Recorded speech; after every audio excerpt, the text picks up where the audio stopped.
Kill him! Somebody help! Someone Enough! Be careful! I'm getting out of here. enough! Must have scared him off.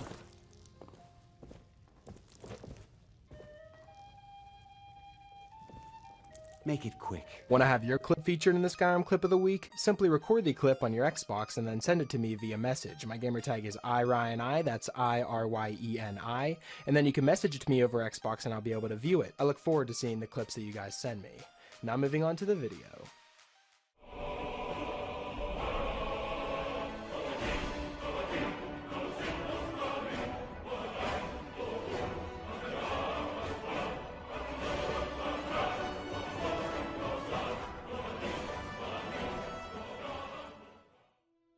Hey, what's up guys? It's Ryan, and welcome back to another episode of Modded Monday. We're on week number 255 now, guys. I've picked out 5 new mods for you guys to check out, and perhaps add them to your load order if you find them interesting. But like always, before we jump into them, I want to remind you guys that I'm partnered with Gamersups, which in my opinion is the best energy drink on the market. So if that sounds like something you're interested in, be sure to check out the link in the description where you can go to their store page, and you can also use the code RTD for a 10% discount on all your purchases. I also want to say, don't forget to subscribe so you don't miss any brand new mods each and every single week. Now that all that's out of the way, we can jump into this week's mods. And starting us off, we have a very simple player home called the Riverwood Rest. Now the mod page reads, "Welcome to Riverwood Rest." They designed and converted this player home farmhouse in Riverwood specifically for their own playstyle. However, this may just be perfect for you too. Now the lore behind this house is the previous owner, Gordis, has abandoned this homestead because she's tired of her husband disappearing on fishing trips and suspects he's involved with another woman. This house is initially locked and the husband named Bob is nowhere to be found. But if you check Riverwood Bridge, you'll see his fishing rod, and then further downstream seems to be a blue knapsack trapped under an old tree in the river, with no sign of Bob anymore. The map marker for this home is active from the start, and what is offered from Riverwood Rest is there's no loading doors, a cozy farm cottage upstairs with a place for 2 children, cooking facilities, and your own bar, and it also works fine with the custom family home mod. There's also a follower's room with a suspicious looking cupboard, and then you can travel downstairs where there's all regular crafting stations and plenty of storage options. There's 2 or more beds for followers and even a bedroll, all the shrines of the divines, 2 mannequins, as well as a full collectibles room that has displays for the black books, the dragon priest masks, the regular masks, all of the dragon claws, the paragons, the bugs in a jar, the elder scrolls, and even a selection of unique weapons and some armor displays. You also have 3 rings that you can put on display, and even all of the amulets of the divines as well. And outside the home, you have a trapdoor that leads directly to the basement, a chopping block, 2 planters with 3 patches of earth for each, some hanging moss on the side of the building, some creep clusters clinging to the rocks, and even a patch of wild wheat as well. Now all of this is offered within an 856.29 kilobyte mod, and it's a house that you get right from the get-go, that you can just go and get the knapsack and have the key to the house and just make it your own house now. And the fact that it works with other family mods like the custom family mod and Hearthfire multiple adoptions, so you can move into this house with no problems at all no matter what type of mods you're using. It's a perfect starter home, and even a home that you can use for the rest of the game because of all the displays that you have in the basement. So no matter if you decide to use this as just a starter home until you get more money to move into a better house, or if you just want to use this for the rest of the game because of all the unique displays, there's so many options that you have within this mod, and the fact that it comes in at such a small memory space, it can just blend into your load order seamlessly. So if you're looking for a brand new player home that's really easy to obtain and has everything that you're going to need in a player home, then the Riverwood Rest is definitely a mod I'd recommend checking out. So go download it and become its proud new owner for yourself. Coming in at the number 4 spot this week, we have a new follower mod called Common Following. The mod page reads that this is a basic follower framework that allows you to have up to 5 active followers. You can have them relax, manage more of their inventory, and a bit more because this is a mod pack. Now you'll know in my previous load orders I had a mod called Underwhelming Multiple Followers, which allows you to have 3 followers at once instead of 1, and I actually talked about that in the last episode because of just how much I like follower mods and, you know, having a big army by your side. I thought that 3 was a lot, but now you can have up to 5. And as you can see in this showcase here, this works perfectly, and there's no issues at all. There wasn't any crashes that I had, or any other problems concerning followers. The only problem that I may have with this mod is the fact that they just get stuck in doorways a lot, because if you thought getting stuck in a doorway with just one follower was, you know, annoying, imagine having 5 just standing at a doorway in your way whenever you're just searching a room. That's really the only complaint that I have with this mod though, because I love always having an army by my side. And now, like I said, this is a mod pack, so it also provides additional basic functions to the follower system. Some of these being a more complete inventory management, so that worn equipment of followers are visible in their trade menu and can also be manipulated. You also have followers that can relax, so they'll rest, waddle about, and stay in the area until the player says otherwise. And like I said, you have multiple followers, up to 5, but it also comes with group versions of several follower commands, so you don't have to walk up to each and every single follower and tell them to do a command. You can just have a group command and have them all do the same thing at the same time.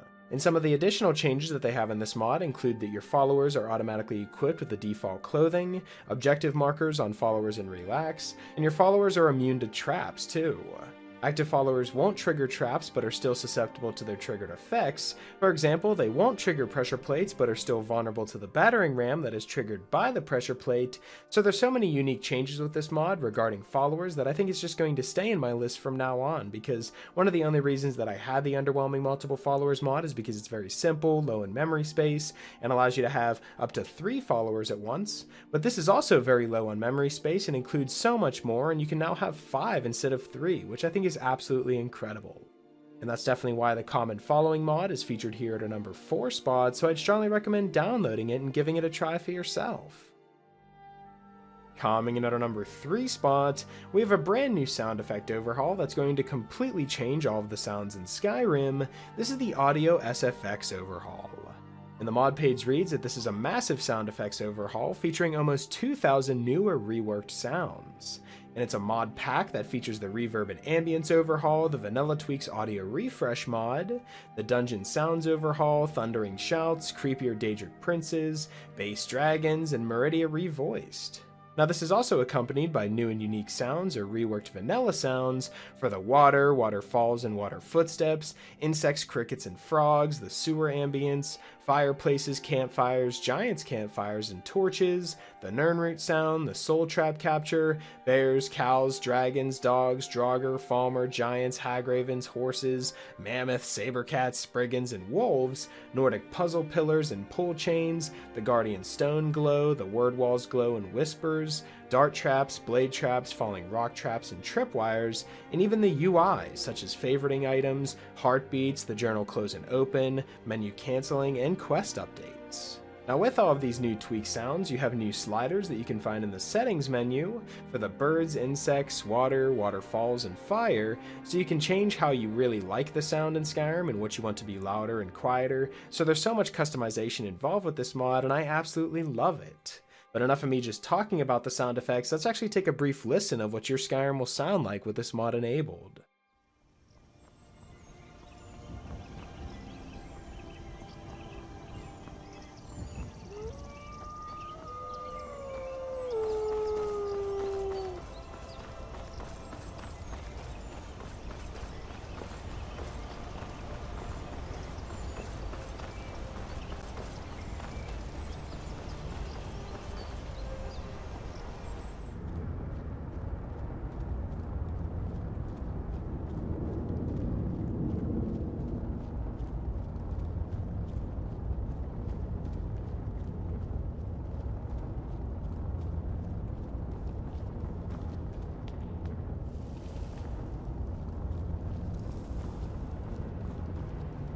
Now, I don't know about you, but this mod just immerses me more in the world of Skyrim and makes it feel a lot more real. So if you have a bunch of graphic mods that make the game look a lot more realistic, and then you throw this mod on top to make it sound more realistic, I just really like everything that this mod brings into Skyrim, and it makes it sound beautiful, and there's so many new and unique sounds that you'll hear while you're exploring, you know, caves, forests, the cities, and more. There's just so much to discover here with the audio sound effects overhaul, so that's definitely why this mod's featured here at a number 3 spot, so I strongly recommend downloading it and experiencing some of these new Skyrim sounds for yourself.